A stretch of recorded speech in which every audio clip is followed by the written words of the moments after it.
Hi everyone, it's great to see you. I am so excited today because I am showing you the completed side yard pathway, and this has been quite the project.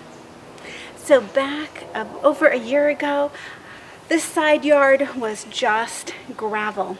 In fact, our neighbors had very tall, 30-foot tall arborvitaes that made this deep shade over here. Nothing could grow. It had our air conditioning units. It was a very utilitarian side of the house.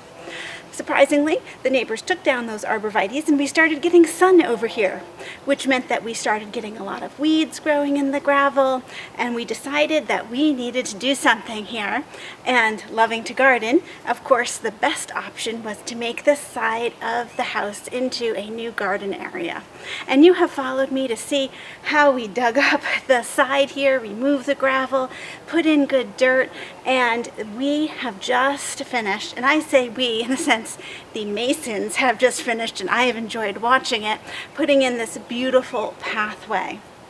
So we decided that we would use a synthetic bluestone for this. This is actually an outside paver, a bluestone paver called Everblue, and where a real bluestone can tend to shale, absorbs more water, can get slippery, the synthetic form actually does not have that shaling problem. It does not absorb the water that a real stone would absorb, but it is also not slippery. So a lot of people use this around their pools. It also can take a lot more weight on it without cracking. So a regular piece of bluestone can hold about 1,900 pounds per square foot, which is pretty good.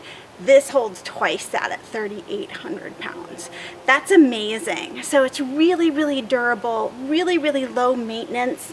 And we just decided it was the way to go, and I'm so glad that we did.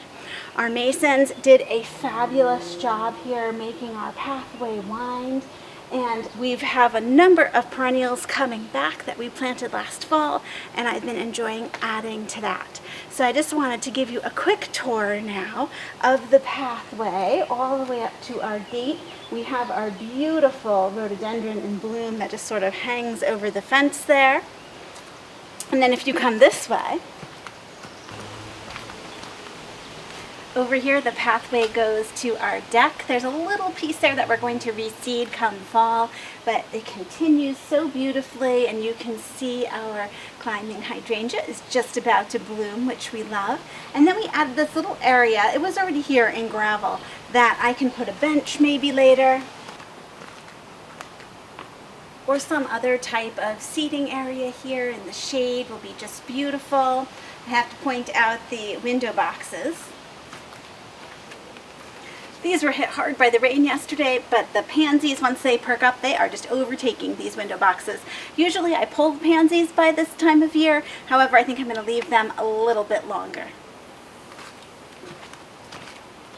Thank you so much for sharing this whole project with us. You'll be hearing a lot about the new additions plant-wise that we continue to add here, and how things grow, what thrives on this side of the house. It's the first time that I've ever really started a garden from scratch like this, and it has been a ton of fun. I love the more established parts of our yard too, but this has really allowed me to try some new things.